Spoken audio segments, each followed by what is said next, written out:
ए इंसान, जीवन के मकसद को तू पहचान। तू खुदा की इबादत के लिए है, तेरे लिए है सारा जहान। जी, मेरा सवाल ये है कि इंसान की सबसे बड़ी कामयाबी का राज क्या है? यानी इंसान की सबसे बड़ी कामयाबी का राज क्या है और शिर्क का मतलब क्या है? आसान तरीके से समझाएं। भाई, सबसे पहले तो इंसान ये फैसला करे कि कामयाबी के लिए उसकी मंजिल क्या है। सबसे पहले ये समझ ले कि कामयाबी इंसान दो प्रकार की ही हासिल कर सकता है, तीसरी हासिल नहीं कर सकता। दो प्रकार की कामयाबी ही हासिल कर सकता है, तीसरी कामयाबी हासिल नहीं कर सकता। अब वो दो कामयाबी कौन सी हैं वो समझ लें पहले।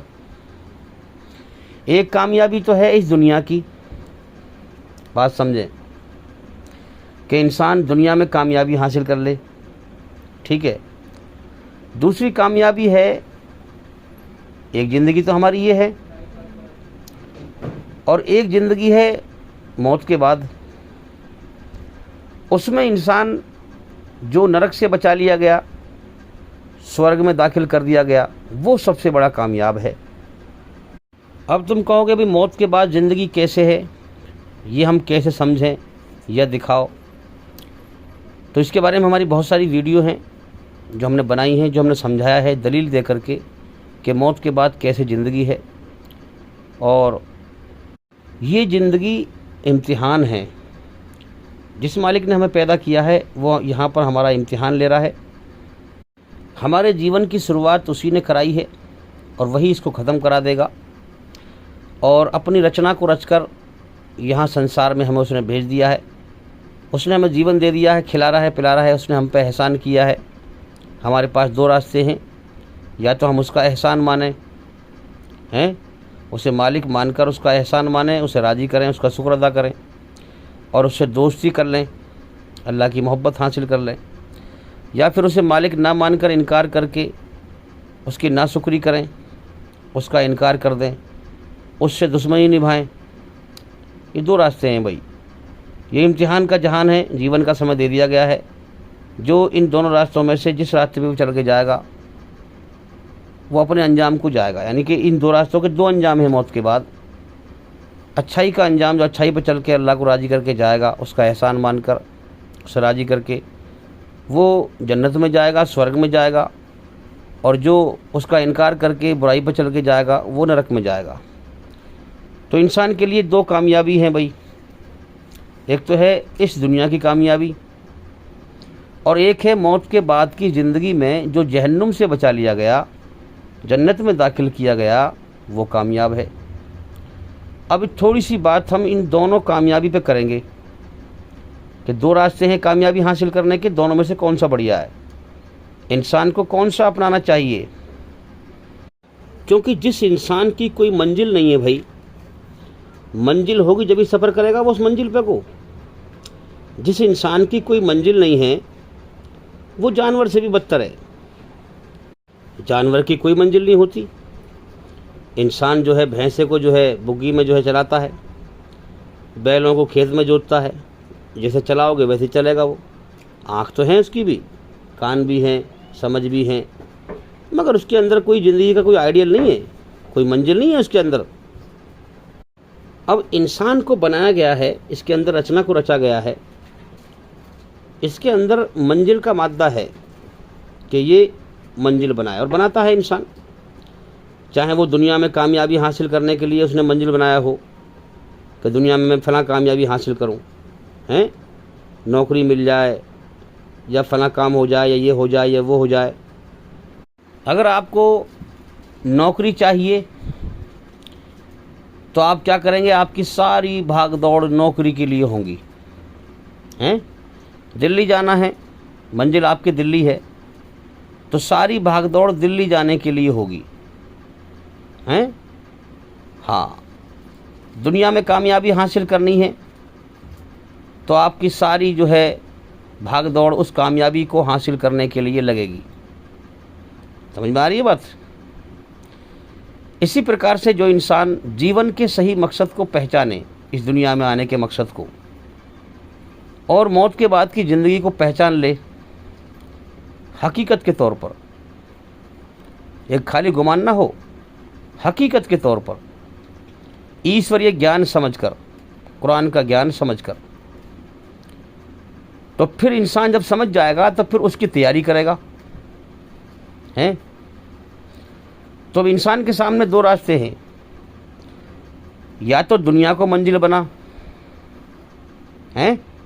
हाँ, और या फिर जो मौत के बाद जो ज़िंदगी है उसमें कामयाबी हासिल कर, नरक से बचने की, स्वर्ग में जाने की। तो जिस इंसान ने अपनी मंजिल मौत के बाद की ज़िंदगी बनाई, ये है अक्लमंद इंसान। ये कौन है? अक्लमंद। अब एक है ये दुनिया की मंजिल भाई, दुनिया को मंजिल बनाना। देखो दो रास्ते हैं, या तो हम दुनिया और दुनिया की चीज़ों को पसंद कर लें, या एक अकेले दुनिया बनाने वाले मालिक को पसंद कर लें। ठीक है? हर चीज़ दिल से है, दिल से दुनिया है कि नहीं? हर चीज़ दिल से है। अब हम पहले इस दुनिया की हकीकत को समझ लें। पहले हकीकत की बात कर रहा हूँ, सच्चाई की, कि जो हमारी ज़िंदगी है इसकी हकीकत क्या है। इसकी हकीकत ये है कि ये ज़िंदगी हमें मिली है इम्तिहान के लिए, दुनिया में हम आए हैं मरने के लिए, तो लिहाजा मरना तय है, पक्की बात है, इसमें कोई शक नहीं, मरना तय है।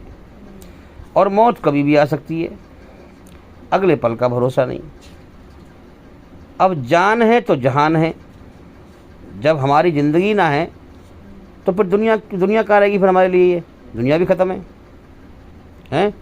तो मालूम ये हुआ कि ये तो ज़िंदगी बड़ी बेकार है? जब इसके ख़त्म होने का अगले पल का भरोसा नहीं, तो इस ज़िंदगी से तो दुनिया के अंदर हैं हम, इस ज़िंदगी से ही दुनिया के अंदर हैं। ज़िंदगी ख़त्म तो दुनिया ख़त्म, तो लिहाजा फिर इस दुनिया में दौड़ लगाना तो फिर पागलपंती हो गई ना। जरा सोचो गौर से। तो अब हम फिर ये गौर करें कि भाई मसला क्या है। हम तो जीना चाहते हैं लेकिन हमें कोई मारेगा यहाँ पर।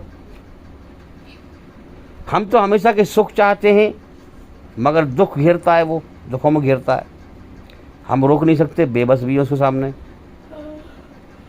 जो हमारा बनाने वाला है, जो भी आप कहते हो, अल्लाह, ईश्वर, भगवान, मालिक सबका एक है, अच्छे नाम उसके अनेक हैं? तो ये फिर उसने हमारी बनावट में ये बात क्यों रखी कि हमें मौत ना आए, दुख तकलीफ ना आए?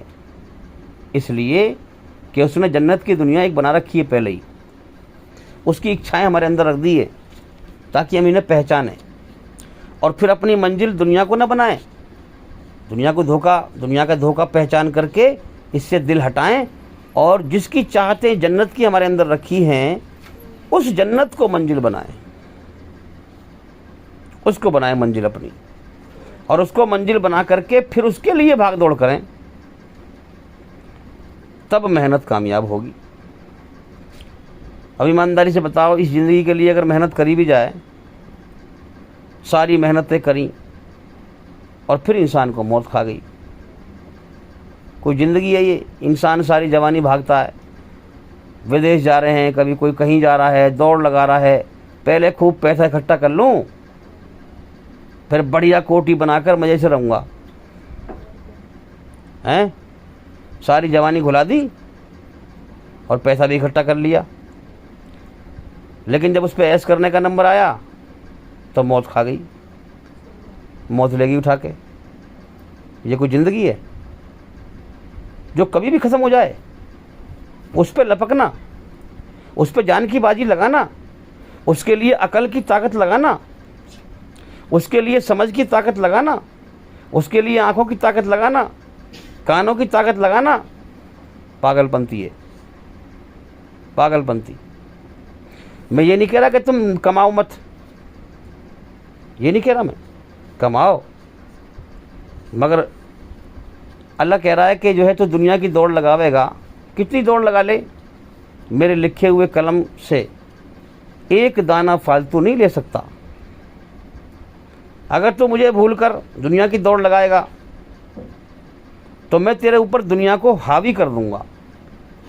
कभी एक दुख आ गया, कभी 4 दुख आ गए, 2 दुख ठीक करे फिर 4 दुख आ गए, तो दुनिया में ठीक करने में लगा रहेगा।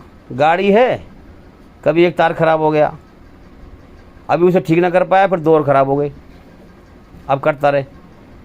तुझे पीस दूंगा दुनिया के अंदर,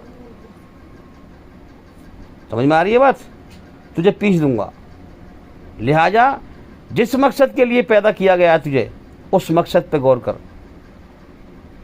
सच पे गौर कर कि दुनिया धोखा है। इससे ध्यान हटा, इससे दिल हटा। दिल से दुनिया है भाई, कभी भी कोई धोखे से दिल नहीं बहलाता। नारी बात सुन में, धोखे से दिल नहीं बहलाता। तुम्हें बहुत तेज भूख लग रही हो और तुम्हारे सामने जो है आजकल तो वो चल रहे हैं ना, प्लास्टिक के केले हैं, सेब हैं, संतरे हैं, देखें प्लास्टिक के जो होते हैं। अब तुम्हें भूख लग रही है बहुत तेज, और कोई दस्तरखान लगा करके और प्लास्टिक के जो सेब संतरे हैं तुम्हारे सामने धर दे, तुम दूर से बड़ी खुशी होगे कि यार सेब संतरे रखे हैं, और तुम जल्दी से जो उतावले हो खाने के लिए मुंह में पानी आ जाएगा। जब दस्तरखान में जाके बैठोगे तो देखोगे तो प्लास्टिक के हैं सब, हैं? हट, ये तो धोखा है। तो फिर उससे क्या होगा? उससे मन बहलाओगे तुम, उससे तुम्हारी भूख मिटेगी ना। इसी प्रकार से हमारे अंदर जन्नत की चाहते हैं, इस दुनिया में उन चाहतों की भूख नहीं मिट सकती। समझ में आ रही है बात? आपने लोग कहते हुए सुने होंगे कि इंसान की हवस की खोपड़ी कभी नहीं भरती, तो वो जन्नत की इच्छाएं होती हैं, उसकी भूख नहीं मिटती दुनिया में इंसान की। समझे?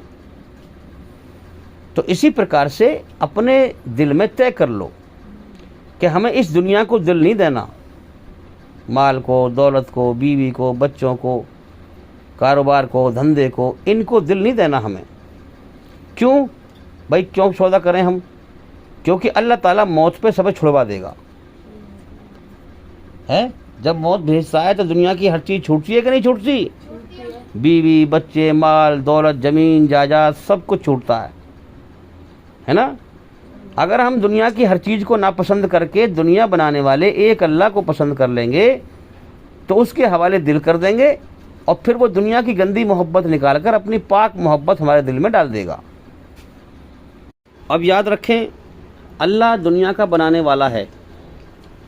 जिसको अल्लाह की मोहब्बत मिल गई उसके लिए दुनिया की हर चीज़ की मोहब्बत फीकी पड़ जाती है। दुनिया की हर चीज़ की मोहब्बत उसके लिए फीकी पड़ जाती है। तो फिर दुनिया में उसका मन कहाँ लगेगा भाई? हैं? मोहब्बत सही तो दुनिया में इंसान जी रहा है, दुनिया की मोहब्बत, माल की मोहब्बत, ज़मीन की मोहब्बत, जायदाद की मोहब्बत, हैं? जब ये सारी मोहब्बतें फीकी पड़ गई, अल्लाह की मोहब्बत उसे मिल गई, तो भाई बहुत बड़ी कामयाबी का जरिया है ये। खुशनसीब है वो इंसान जिसे अल्लाह की मोहब्बत मिल जाए, सबसे बड़ा कामयाब है वो इंसान, हैं? तो उसके लिए दुनिया कैद खाना बन जाती है। फिर मौत के बाद उसके लिए बहार जन्म लेगी, खुशियाँ जन्म लेंगी हमेशा के लिए, हैं? हमेशा के सुख जन्म लेंगे, दुख कभी ना आएंगे, हमेशा की ज़िंदगी मिलेगी, मौत कभी ना मिलेगी, हैं? हमेशा की बहार होगी, खिजाना होगी। लोग दुनिया में कितनी मोहब्बत करते हैं आपस में, बहन बहन कितनी मोहब्बत करती हैं, बहन भाई कितने मोहब्बत करते हैं, और जब बिछड़ जाते हैं तो कितने परेशान होते हैं। अल्लाह ताला अपनी खामोश कुदरत से समझा रहा है कि मेरे बंदे, मौत पर एक बहन को जो है से बिछड़कर कितनी दुखी हुई, एक बहन को, और मैं मौत पर पूरी दुनिया छुड़वा दूंगा, पूरी दुनिया की हर चीज़ छुड़वा दूंगा। हैं, इससे पहले कि मैं तुझे मौत देकर दुनिया की हर चीज़ छुड़वा दूं तो पहले ही छोड़ दे। क्या मतलब है भाई? दुनिया छोड़ के नहीं भागना, दुनिया छोड़ के नहीं भागना। इस दुनिया में रहते हुए सच्चाई पे चलते हुए अल्लाह को राज़ी करना है और अल्लाह की मोहब्बत को हासिल करना है और दुनिया की मोहब्बत से बचना है। समझ में आ रही है बात? हाँ। तो अक्लमंद और चालाक और होशियार इंसान वो है जो मौत से पहले पहले मौत के बाद की ज़िंदगी की तैयारी कर ले। मौत पर ये दो काम बड़े ख़तरनाक हैं जो दिखाई देते हैं। नंबर एक, पूरी दुनिया इंसान की छूटती है मौत पर। जब हम किसी को मरते हुए देखते हैं दुनिया में, ईमानदारी से बताओ कुछ ले जाता है दुनिया से वो? माँ बाप, भाई बहन, बीवी, बच्चे, सब कुछ, ज़मीन जायदाद, सब कुछ दुनिया की चीज़ दुनिया में छोड़ के जाता है और अपने कर्म ले जाता है सिर्फ। यहाँ तक कि शरीर दुनिया से बना है, शरीर को भी दुनिया में छोड़ जाता है। आत्मा, रूह इंसान की आसमान पे से आई है, अब रूह जो है कर्म करके अपने कर्म साथ ले जाती है, उसी हिसाब से उसका बदला मिलेगा उसे। तो दुनिया की हर चीज़ जो है छूट जाती है मौत पर, हैं? हाँ। और नंबर दो, इंसान को मिट्टी में मिलाने का अंजाम बड़ा ख़तरनाक है कि उसे मिट्टी में मिलना है और आगे आने वाले वक्त में मिलना है, मगर इंसान को कोई होश नहीं होता। तो अगर तुमने दुनिया में अल्लाह की मोहब्बत को पा लिया तो समझो कि तुम्हारा हिस्सा मौत के बाद की ज़िंदगी में पड़ गया।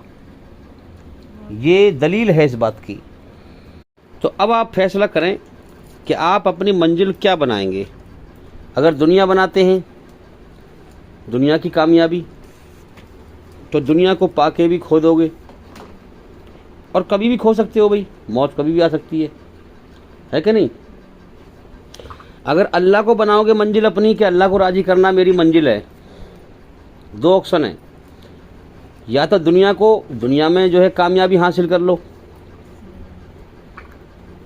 दुनिया कभी भी छूट सकती है, और एक है दुनिया का अकेला बनाने वाला एक अल्लाह, ईश्वर, उसको राज़ी करना मंजिल बनाओ। अगर उसको राज़ी कर लिया तो उसकी निशानी है, तुम्हें अपनी मोहब्बत दे देगा दुनिया में, तुम्हारी ज़िंदगी में इनकलाब आ जाएगा। तो तुम्हें ये दलील मिल जाएगी कि मौत के बाद जो ज़िंदगी है, अब अल्लाह ने मुझे अपनी मोहब्बत दे दी तो लिहाजा उसने अपने राज़ी होने की निशानी दिखा दी मुझे। तो अब अल्लाह के हुक्म से मौत के बाद की ज़िंदगी में जन्नत में मेरा हिस्सा पड़ गया, खुशी मनाओ। ये ज़िंदगी कभी भी ख़त्म हो सकती है। ये दुनिया बवाल है, ये ज़िंदगी बवाल है। यहाँ दुख ही दुख हैं, तकलीफ़ ही तकलीफ़ है, मुसीबत ही मुसीबत है, परेशानी ही परेशानी है यहाँ। तो जब मौत आएगी इस दुनिया के बवाल से फंद कट जाएगा और फिर उसके लिए हमेशा के लिए जो है खुशियाँ जन्म लेंगी। दो कैद खाने, एक दुनिया का और एक हमारे शरीर का, हमारी रूह के लिए, हमारी आत्मा के लिए। इन दोनों कैद खानों में से छुटकारा मिल जाएगा और इंसान हर मुसीबत से आज़ाद हो जाएगा जो ईमान लेके चला जाएगा। ईमान अल्लाह की मोहब्बत का नाम है भाई, समझे? तो मोहब्बत का बहुत बड़ा महत्व है। तो इसलिए अब तय कर लो कि तुम्हें क्या करना है। अल्लाह ने सबको फ्री विल दिया है, छूट दी है सबको।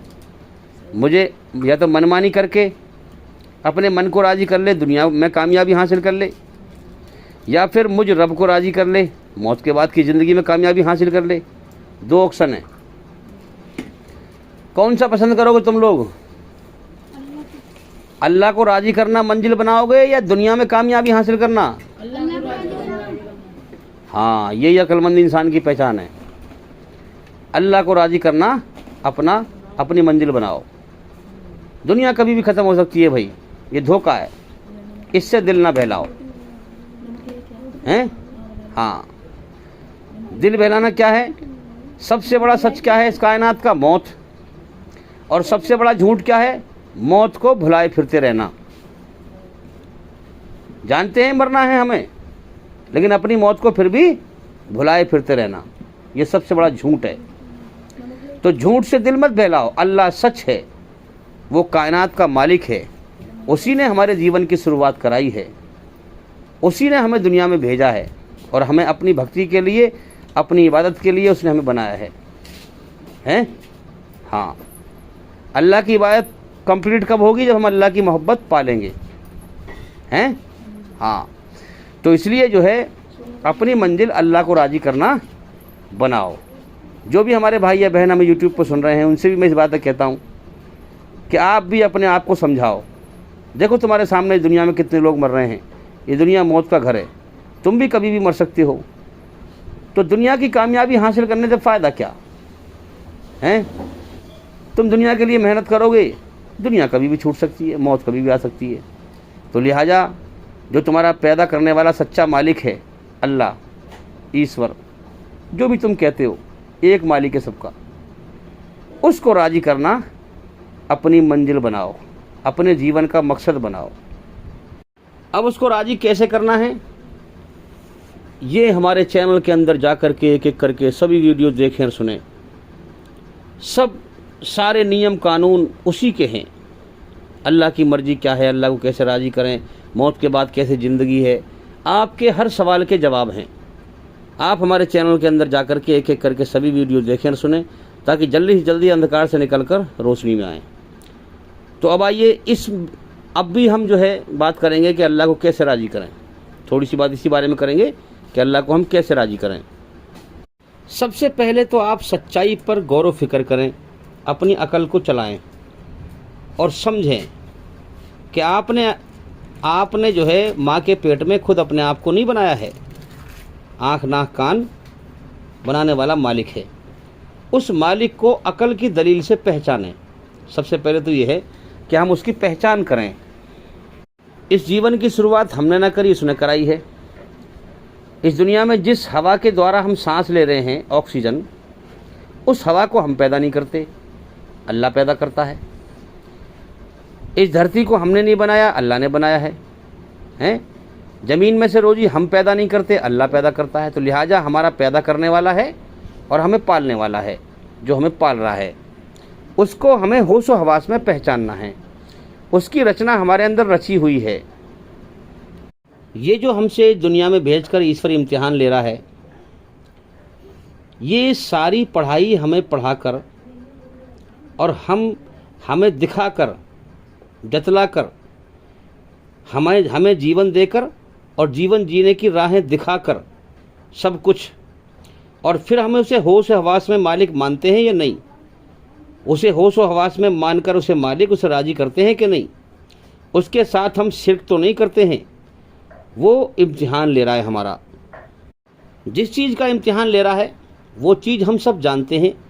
उसने हमारी रचना में ये पढ़ाई पहले ही पढ़ा दी थी आलम अरवा में, जिसको कुरान मजीद में इस तरह समझाया गया है। कुरान मजीद सूरा अल आराफ सूरा नंबर 7 आयत नंबर 172 में संसार का सच्चा मालिक फरमाता है, ए नबी, लोगों को याद दिलाओ वह समय जबकि तुम्हारे रब ने आदम अलैहिस्सलाम के बेटों की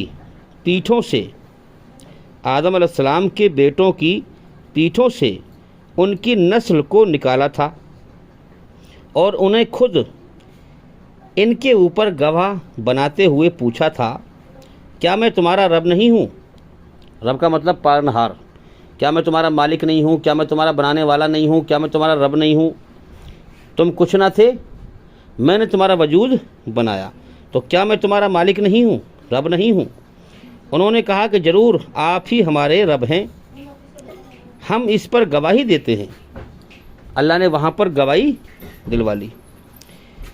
अब अल्लाह फरमाता है यह हमने इसलिए किया कि कहीं तुम क़यामत के दिन ये ना कह दो कि हम तो इस बात से बेखबर थे, या ये ना कहने लगो कि शिर्क बहुदेववाद का आरंभ यानी शुरुआत तो हमारे बाप दादा ने हमसे पहले किया था हैं, और हम उसके पश्चात उनकी नस्ल से पैदा हुए।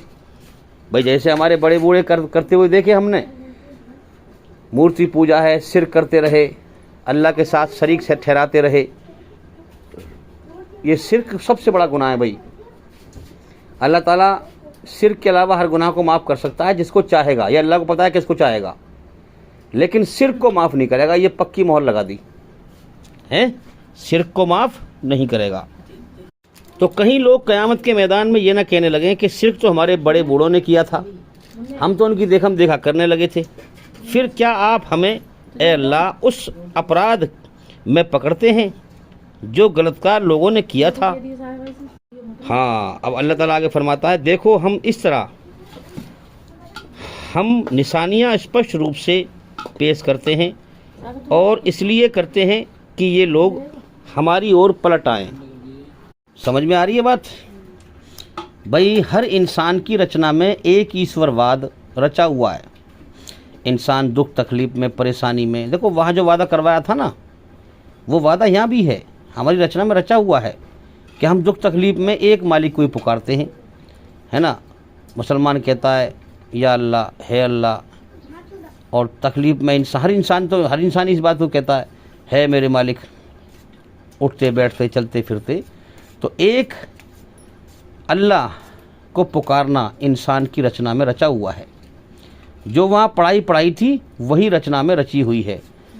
अब जीवन का मकसद रचा हुआ है, अब होशो हवास में इसी मकसद को पर चलते हुए अल्लाह को मालिक मानना है, खालिक मानना है, पैदा करने वाला, पालनहार मानना है, और उसकी मोहब्बत हासिल करके इस दुनिया से मर के जाना है। ईमान उसकी मोहब्बत है और ईमानदारी के रास्ते से ही ईमान मिल सकता है, उसकी मोहब्बत मिल सकती है, बेईमानी के रास्ते से नहीं मिल सकती। ये अल्लाह की रचना है। तो भाई याद रखें, इस पूरी दुनिया में सूरा नंबर 7 सूरा अल आराफ और आयत नंबर 172 के हिसाब से बड़े बूढ़ों के नाम पर यानी पुरखों के नाम पर शिर्क और फसाद बहुत फैला है। इस आयत से ये मालूम पड़ रहा है हमें। तो भाई इस आयत का खुलासा ये है कि सबसे पहले फरिश्ते अल्लाह की इबादत किया करते थे, फिर अल्लाह ने जिन्नात को पैदा किया, जिन्नात भी अल्लाह की एक मखलूक हैं, और फिर जो है अल्लाह ने आदम अलैहिस्सलाम को पैदा किया, यानी सारे इंसानों के बाप को, जितने भी इंसान धरती पे हैं इन सब के बाप को पैदा किया, और फिर सारे फरिश्तों को इकट्ठा किया, सारे फरिश्तों को इकट्ठा किया, और फिर आदम का सम्मान कराया कि ये मेरी नई मखलूक है, मैंने इसको पैदा किया है, ए फरिश्तों इसका सम्मान करो। तो सारे फरिश्तों ने सम्मान किया हैं, इज्जत करी आदम अलैहिस्सलाम की। मगर इब्लीस जो शैतान था इसने ना की, जब घमंड में आ गया, जलने लगा आदम अलैहिस्सलाम से। तो वहाँ पर सबको जो है सम्मान करा करके आदम अलैहिस्सलाम का सबको इकट्ठा करके सम्मान कराया था, और ये ऐलान किया था कि हम धरती में, ज़मीन में आदम अलैहिस्सलाम को खिलाफत दे रहे हैं, खिलाफत दे रहे हैं। तो ज़मीन पर इंसान की खिलाफत सत्ताधारी होने का ऐलान किया गया था कि हम धरती में जो है आदम अलैहिस्सलाम और उनकी नस्ल को जो है खिलाफत दे रहे हैं। सत्ताधारी यानी खिलाफत का मतलब क्या है भाई? सब चीज़ इसके लिए बना रहे हैं, सब चीज़ इसके लिए अधीन कर दी हमने, लोहा लकड़ी पत्थर जो चाहे काट फाट के बना ले। और आप देख लें कि इंसान ही जो है धरती में सही से आबाद है, कपड़े दिए हैं पहनने के लिए, बहुत सारी चीज़ें, हर चीज़ जो है इंसान के अधीन कर दी है, वसीभूत कर दी है, अधीन कर दी है ना। और इंसान को खलीफा बनाया गया है। खलीफा का मतलब है कि ज़मीन व आसमान में जो भी कुछ है सब ईश्वर का है। अब ईश्वर की मर्ज़ी से इस्तेमाल कर ईमानदारी के रास्ते पर चलता हुआ तो ईश्वर की मोहब्बत को हासिल कर लेगा, ईमान हासिल कर लेगा, है ना। ये दुनिया इम्तिहान का जहान है, ये मैंने मौत का जहान बनाई है, दुखों का, तकलीफ़ों का, बीमारियों का। तूने मेरी मोहब्बत हासिल कर ली तो फिर मौत के बाद इस दुनिया के बदले में जन्नत का इनाम दूंगा, जो जन्नत की इच्छाएं मैंने तेरे अंदर रखी हैं। फिर तू वहाँ मज़े से जीवन जीना, अपनी इच्छाएं पूरी करना। तो वहाँ पर जो है आदम अलैहिस्सलाम को खलीफा बनाने का ऐलान किया था और उनकी नस्ल को ऐलान किया गया था। उसी तरह आदम अलैहिस्सलाम की पूरी नस्ल को भी, जो क़यामत तक पैदा होने वाली थी, हैं, हाँ, अल्लाह ने एक समय में अस्तित्व और चेतना प्रदान करके, यानी इसके अंदर अपनी मर्जी को रच के, कि मैंने तुझे जीवन दिया, फिर जीवन जीने के राह तुझे सिखा रहा हूँ, रचना को रच दिया, हैं, हाँ, चेतना प्रदान करके अपने सामने उपस्थित किया था और उनसे अपने रब होने की गवाही ली थी। रब होने की, कि मैं तुम्हारा मालिक हूँ, रब हूँ, हैं, पालने वाला हूँ, पैदा करने वाला हूँ, ये गवाही ली थी। तो हर इंसान को पता है कि इस कायनात का एक कण भी एक ईश्वर के सिवा, अल्लाह के सिवा किसी ने नहीं बनाया। और हर इंसान को पता है कि इस कायनात का एक कण भी, एक जर्रा भी एक ईश्वर अल्लाह के सिवा कोई नहीं चला रहा। मेरी मुसीबत कोई नहीं दूर कर सकता एक अल्लाह के सिवा, मेरी दुख तकलीफ़ कोई नहीं दूर कर सकता एक अल्लाह के सिवा, कोई कुछ नहीं कर सकता। इंसान को पालने में मालिक है वो, है ना, हर चीज़ में। फिर भी लोग उसका शरीक करते हैं। तो ये हकीकत इंसान के अंदर रचना में रची हुई है भाई, अर्थात सत्य की पहचान के वे चिन्ह, सत्य की पहचान के वे चिन्ह जो इंसान के अपने भीतर नफ्स में मौजूद हैं और हकीकत की ओर रहनुमाई करते हैं इंसान की। अब हकीकत को ना माने वो तेरी मर्जी है भाई, अगर जानकर भी ना माने तो वो तेरी मर्जी है, जैसे कर्म करके जाएगा वैसे ही बदला पाएगा। अल्लाह ने तो हकीकत की पहचान तेरे अंदर पहले ही रख दी है। अब आगे खुलासा ये है कि जिस प्रकार अल्लाह ताला ने आलम अरवा में आदम के बेटों की पीठों से उसकी नस्ल को पैदा किया, हमें पैदा किया सबको, और सबको इकट्ठा किया और सबसे इकरार लिया, हैं, गवाही दिलवाई कि कहो क्या मैं तुम्हारा रब नहीं हूँ, अलस्तु बिरब्बिकुम। सब ने कहा कालू बला, बेशक आप हमारे रब हैं, पैदा करने वाले हैं, हैं, आपके सिवा हमारे कोई दुख दूर नहीं कर सकता, आपके सिवा कोई है ही नहीं। आज यहाँ दुनिया में शिरक कर रहे हैं, अल्लाह का बना रहे हैं साझेदार, पार्टनर, जबकि अल्लाह ने पैदा इसलिए किया है, इय्याका नअब्दु व इय्याका नस्तईन, मुझे पहचानना, मेरे ही आगे सर झुकाना, मेरे ही आगे हाथ फैलाना, मेरे सिवा कोई तुम्हारा कुछ नहीं कर सकता, तुम्हें कोई पाल नहीं सकता। तो आदम अलैहिस्सलाम को पैदा किया तो फरिश्तों को इकट्ठा किया और आदम अलैहिस्सलाम का ऐलान किया, सम्मान कराया कि हम धरती में इसको खिलाफत दे रहे हैं, इसको भेज रहे हैं इम्तिहान के लिए, हैं, हाँ। अब फिर गवाही भी दिलवाई भाई। ये भी आयत है कि हमने ज़मीन से पूछा, पहाड़ों से पूछा, आसमान से पूछा, क्या तुम ये बोझ उठाना चाहते हो, क्या तुम इम्तिहान देना चाहते हो? सब डर गए, सब ने मना कर दिया, मगर इंसान ने इसको उठा लिया।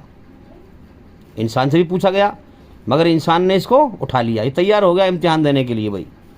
जब तैयार हुआ है तो अब तुझे दुनिया में भेजा गया है, तुझे दो रास्ते दिए हैं, चाहे अल्लाह का इनकार कर या एहसान मान। अब जौन से भी रास्ते पर चल के जाएगा वो अंजाम पाएगा। इनकार का अंजाम जहन्नुम है और मानने का अंजाम जन्नत है, समझे। तो वहाँ इकरार कराया और फिर सबसे, अब जब कर्म करा करके, दुनिया का भी एक समय है भाई, कब तक दुनिया रखनी है उसे और कितने इंसान इसमें भेजने हैं, ठीक है। जब दुनिया का समय पूरा हो जाएगा, आदम की वो नस्ल जहाँ सबसे इकरार कराया था वो सारे इंसान हो जाएंगे पूरे, ठीक है। उसके बाद फिर क्या होगा, क़यामत बर्पा होगी। क़यामत के मैदान में फिर अल्लाह सबको जमा करेगा, हैं, हाँ, और फिर फैसला करेगा और फिर वो बताएगा कि हमने तुमसे इकरार कराया था कि मेरा शरीक ना करना, हैं, हाँ। तो वहाँ पर लोग दलील क्या पकड़ेंगे कि जी शिर्क तो हमारे बड़े बूढ़ों ने किया था, हम उनके हम पैदा हो गए तो हम भी देखा करने लगे, तो उनके गुनाह में तो हमें क्यों सजा देता है? तो अल्लाह ने पहले इकरार करा लिया था, वहाँ पर दुनिया में भेजने से पहले ही इस बात का इकरार करा लिया था, ताकि कोई ये ना कहे कि शिर्क तो हमारे बड़े बूढ़ों ने किया था, हम तो उनकी देखा करने लगे थे। तो अल्लाह ये नहीं कहेगा कि तेरे अंदर मैंने रचना में रच रखा था, मुझ अपने एक को पुकारना है। तूने जानबूझकर हकीकत पर गौर ना किया और तूने मनमानी से जीवन का समय बर्बाद किया। तो इस बात से एक बात मालूम हुई भाई हमें कि इस दुनिया में बड़े बूढ़ों की वजह से, पुरखों की वजह से शिर्क की गंदगी में लोग मुलव्विस हैं। और हम देख लें कि जो है इस्लाम धर्म में फ़िरके बने हुए हैं। ये भी जो है अपने देवबंदी कहते हैं हम बड़ों की बात मानते हैं, यानी सबके मसलक, सबके फ़िरके और सबके मजहब के बड़े बड़े पुरखे। अब वो बड़े पुरखे चाहे वो धर्मगुरु कहलाते हों या ना कहलाते हों, जरा समझे बात ध्यान से भाई। हम लोग अक्सर इस शैतान के फंदे में फंसे हुए हैं। वो कहते हैं भाई हमारे गुरु ऐसा कहते हैं, हम तो उन्हीं की बात मानते हैं। अब हम उनसे कहते हैं सच और झूठ पे गौर करो। तुम अपने पुरखों की बात मत मानो, सच को मानो। सच्चाई ईश्वर की है। अबे सच्चाई के रास्ते पे चल के तो ईमान मिल सकता है। अबे ईमानदारी के रास्ते पर चलकर ही तो ईमान मिल सकता है, अल्लाह की मोहब्बत मिल सकती है। जो बात सच्चाई की है, ईमानदारी की है, वो अल्लाह की है, उसे मानो। हैं बड़े बूढ़ों की बात सच्ची है तो उसे मानो, ना है तो मत मानो। तो लोग इस फंदे में इस कदर फंसे हुए हैं कि वो अपने पुरखों की बात को इतने जमे हुए हैं कि सच सुनने को तैयार नहीं, अल्लाह का हक पैगाम कबूल करने को तैयार नहीं, अंधे हैं और जानने को तैयार नहीं सच क्या है। तो इसका मतलब क्या हुआ? अल्लाह की नाकदरी कर रहे हैं। अल्लाह ने पहले ही इकरार करा लिया था, समझे। अब अल्लाह ताला जहन्नुम में डालेगा तो अल्लाह को कोई कसूरवार ना कहेगा। अल्लाह किसी पर जुल्म नहीं करता। समझ में आ रही है बात। अब ये तो रहा धर्म का मामला। अब दूसरा देखें आप, माहौल में देखें आप, माहौल में देखेंगे आप तो अगर माँ बाप हैं भाई बड़े, माँ बाप बड़े बूढ़े हैं, औलाद का नाता छोटा है। माँ बाप जो हैं उम्र में बड़े हैं, नाता भी बड़ा है। औलाद उम्र में छोटी है, नाता भी छोटा है। अब माँ बाप अगर जालिम हैं, औलाद अगर सही है, तो आप माहौल में देख लें, वो इंसाफ नहीं देखते कि किसकी गलती है किसकी नहीं, कौन सही है कौन गलत है। बस क्या देखते हैं भाई, ये माँ बाप हैं, ये बड़े हैं, ये उम्र में बड़े हैं, इनका रुतबा बड़ा है। अब चाहे वो जालिम भी है तो भी साथ उन्हीं का देते हैं। इस तरह से भी धरती पर जुल्म फैला हुआ है। 4 बेटे हैं, एक बेटे का हक मार लिया, तीनों को दे दिया, समझे। अब सब उसी की कहते हैं कि सही कर रहे हैं भाई, सही कर रहे हैं। एक पर जुल्म कर दिया। तो देखो, किसी का उम्र में बड़ा होना ये अच्छे होने की दलील नहीं है। समझ में आ रही है बात। कहते हैं इतना मोटा मौलवी है, क्या झूठ बोल रहा होगा? इतना मोटा पंडित है, क्या झूठ बोल रहा होगा? इतनी उम्र का पंडित है, 80 साल का पंडित है, ये क्या झूठ बोल रहा होगा? हैं 70 साल का 80 साल का मौलवी है, ये क्या झूठ बोल रहा होगा? अबे तू उम्र से तोल रहा है सच्चाई को और झूठ को, अच्छाई बुराई को, ईश्वर के ज्ञान को तो उम्र से तोल रहा है। तो उसकी बात सुन, वो कह क्या रहा है। अगर वो सच कह रहा है तो सच को मान ले, झूठ कह रहा है तो मत माने। अब माँ बाप जो हैं पुरखे शिर्क कर रहे हैं, अल्लाह के साथ पार्टनर ठहरा रहे हैं, शिर्क कर रहे हैं, उसके हुक्म के खिलाफ चल रहे हैं, रचना के खिलाफ चल रहे हैं। औलाद भी देखा ऐसी करने लगती है। जबकि हर इंसान के अंदर अल्लाह ने एक ईश्वरवाद रचा हुआ है, एक मालिक को पुकारना। सच पे गौर नहीं करता। अब सच की तहकीक करे और गौर करे, अल्लाह के लिए मेहनत करे तो अल्लाह ताला ईमान की रोशनी दिखाए। हम जब बहुत लोगों से बात करते हैं, जब हम देखते हैं कि अल्लाह के साथ शिर्क कर रहे हैं, सबसे बड़े गुनाह में मुलव्विस हैं, मौत के बाद इसका अंजाम नरक की आग है, 4 दिन की ज़िंदगी है, फिर मर जाना है, जो नरक में चला गया वो तबाह हो गया। जब हम समझाते हैं उन्हें तो वो सारी बात समझ के कहते हैं बात तो तुम्हारी सही है, मगर क्या करें मुल्ला जी, जो हमारे बड़े बूढ़े करते आए वही करते हैं। हम तो मानने को तैयार नहीं, ज़िंदगी बदलने को तैयार नहीं। उनसे कहते हैं कि भाई, उन्हें ईश्वर का वादा याद दिलाते हैं हम कि उसने तुम्हारी पढ़ाई कराई है, तुम्हारी रचना के अंदर उसने अपने आप एक को मानना, एक को पुकारना रच रखा है, इस पे गौर करो। याद ध्यानी कराते हैं हम कि देखो तुम दुख तकलीफ़ में, मुसीबत में उठते बैठे जब कराते हो तो तुम्हारी आत्मा एक मालिक को पुकारती है कि नहीं, कि हाँ बात सही है। तो फिर ये पढ़ाई उसने पढ़ा के भेजा है, तो तुम्हारे अंदर, सबके अंदर है ना ये, तो माँ बाप को दोष क्यों दे रहे हो? फिर तुम खुद ईश्वर को पुकारो ना, तुम खुद ईश्वर की भक्ति करो ना। माँ बाप के कर्म उनके साथ है, तुम्हारे कर्म तुम्हारे साथ है, ये तो ईश्वर ने पहले ही करार करा लिया सबसे अलग अलग। तुम क़यामत के दिन माँ बाप के ऊपर अपने गुनाह थोप नहीं सकते, ईश्वर ने कह दिया कुरान में पहले ही, अपने गुनाह माँ बाप के ऊपर थोप नहीं सकते, ना माँ बाप तुम्हारे ऊपर थोप सकते। कुरान कहता है मरने के बाद कोई किसी का जिम्मेदार नहीं होगा, जिसने जो किया उसे भरना पड़ेगा। ऐ इंसान, तू इससे अच्छा बदला और क्या पा सकता है? मेरी बनाई हुई रचना के आधार पर जैसा करे वैसा भरे। तो भाई कितने भी समझा लो मगर इंसान मानने को तैयार नहीं। तो हम समझ लें भाई अल्लाह ने सबको जीवन का समय दे दिया है और सारी पढ़ाई पढ़ा के भेजा है, अब इसने होश हवास में उससे मालिक ना माना, इस रास्ते पर ना चला जो पढ़ाई पढ़ा के भेजा है, तो भाई मौत के बाद नरक की आग है। 4 दिन की ज़िंदगी है, फिर मौत के बाद तबाही है। 4 दिन अल्लाह की नेमतें खा लो, पी लो, मज़े कर लो, फिर तो मौत के बाद नरक की आग है। तो भाई याद रखें, जो अल्लाह ईश्वर को, जो इंसान का सच्चा बनाने वाला मालिक है, उसे मालिक नहीं मानता और अल्लाह की रचना के आधार पर उसके हुक्म कुरान मजीद के द्वारा उसकी ग़ुलामी में नहीं आता, उसके हुक्मों को नहीं मानता, उसकी ग़ुलामी में नहीं आता, उसके हुक्मों की ग़ुलामी में नहीं आता, वो काफिर है और मुशरिक है, चाहे वो अपनी मनमानी की कैसी भी आस्था रखता हो, कैसा भी यकीन रखता हो।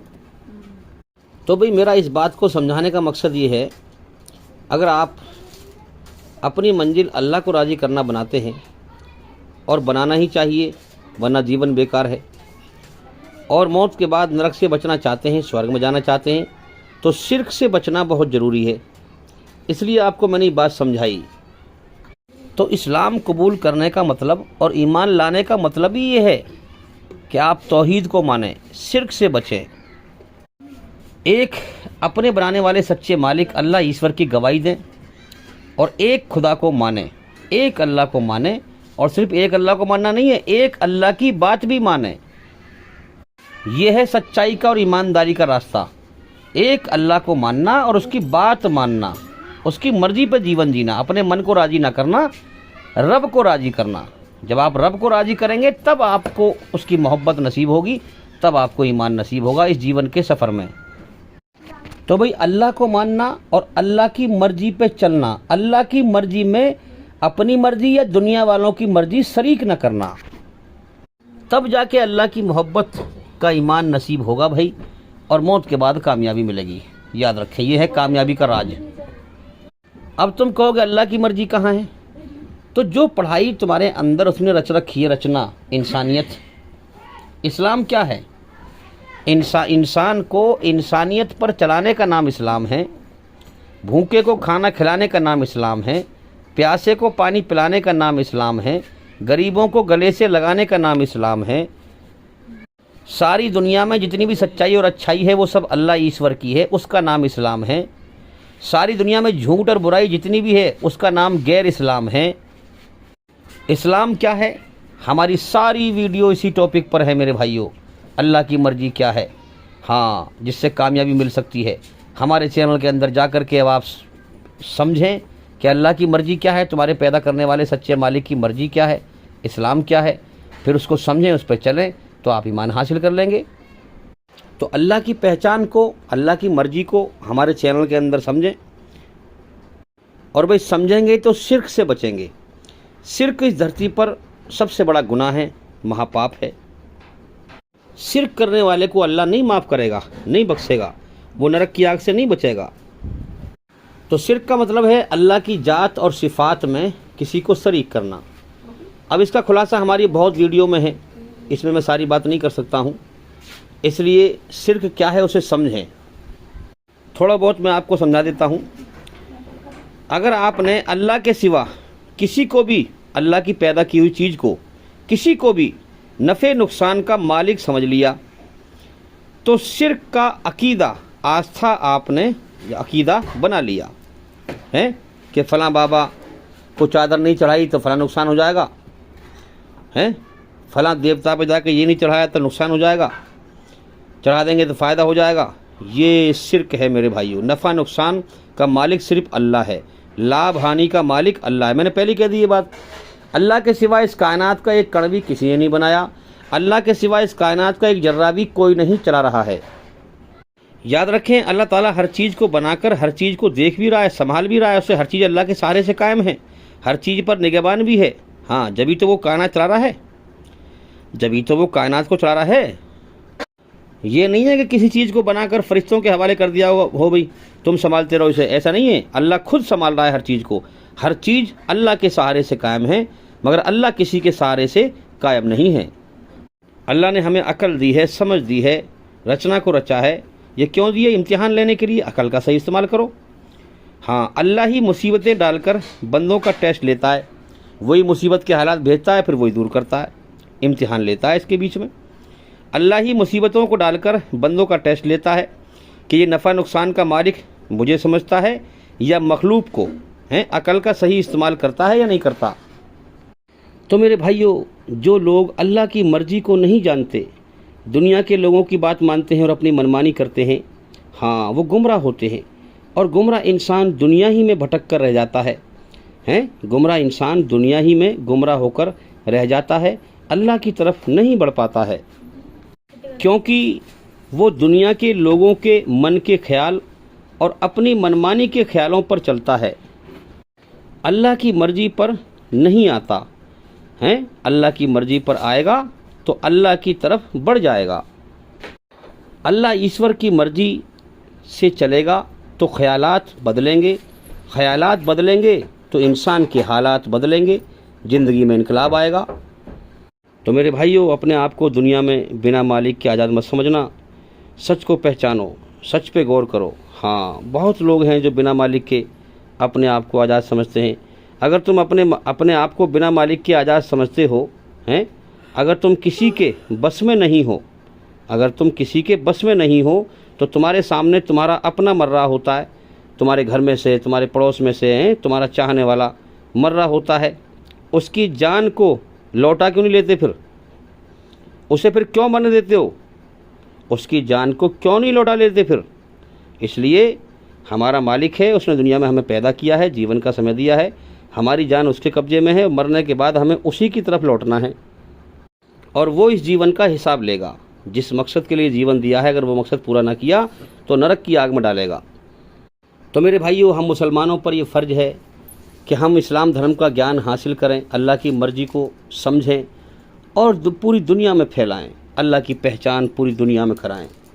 आज मुसलमान इस काम को नहीं कर रहे, इसलिए जलील हो रहे हैं, मनमानी कर रहे हैं, सच बात को मानने को तैयार नहीं, सच को कबूल करने को तैयार नहीं हैं, मुसलमान कहला रहे हैं और फिर फ्रॉडबाजी कर रहे हैं अंदर की अल्लाह के साथ। और क्या कह रहे हैं? अब कुरान को जो है समझ के नहीं पढ़ते। कुरान को समझ के पढ़ेंगे तो अल्लाह की मर्ज़ी समझेंगे, जभी तो जीवन बदलेगा, जभी तो अल्लाह ताला धरती पर इज्जत देगा हमें। भाई, कुरान में अल्लाह की मर्ज़ी है और इस कायनात के मालिक की मर्ज़ी जिसके पास होगी, उसकी अकल खुली हुई होगी, वही इंसान होगा। तो क्या करते हैं? बहस करते हैं, कहते हैं भाई हम तो मोहम्मद सल्लल्लाहु अलैहि वसल्लम की उम्मत में हैं, लिहाजा हमारी सिफारिश करेंगे, हमारी बख्शिश तो हो ही जाएगी। अच्छा, अब कुरान की आयत पढ़ लो। कुरान की आयत पढ़ें आप, सूरा अल फुरकान, सूरा नंबर 25, आयत नंबर 30।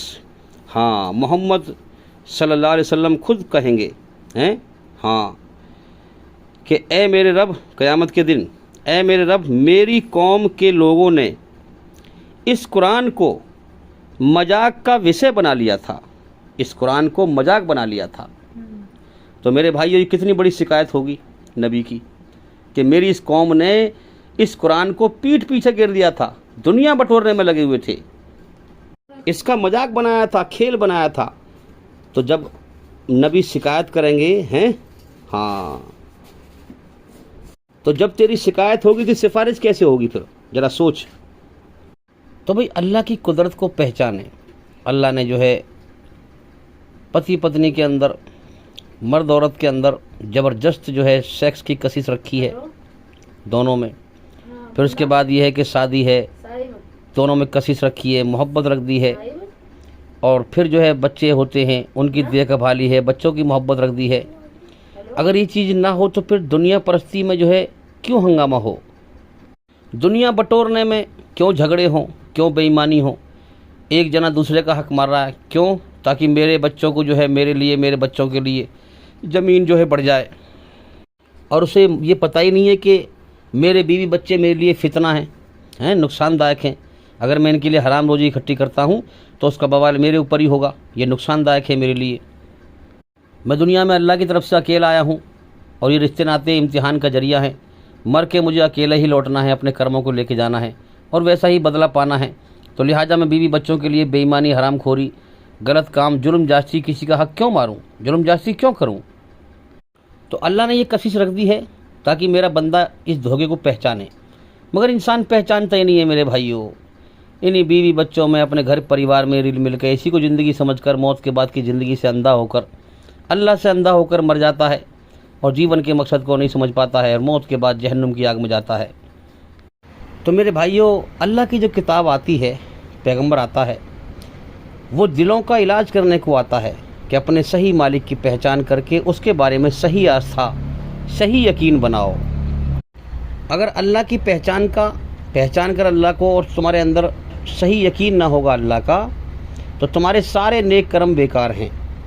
इसलिए कुरान एक इलाज है इंसान का, जो दिल का इलाज करता है और जिस मकसद के लिए इंसान को पैदा किया है उस मकसद को बताता है कि इंसान को चाहिए कि पहले अपना दिल जो है वो नरम करे। इसलिए अगर हम भी कहीं कोई अल्लाह की बात सुनाएं तो पहले वो बात सुनाएं जिनसे दिल नरम होता हो, अल्लाह की रहमत के बारे में, हैं? हाँ, जिन बातों से दिल नरम होता हो वो बातें लोगों को सुनाएं। दिल नरम होगा तो अल्लाह का कुरान उसके अंदर उतरेगा। भाई आप देखें, कोई ज़मीन सख्त ज़मीन होगी, बारिश बरसेगी तो पानी रपट कर निकल जाएगा, उस पे से पानी उसके अंदर नहीं जाएगा। और जो ज़मीन नरम होगी उसमें पानी जो है जज्ब हो जाएगा, उसमें पानी इसके अंदर समा जाएगा।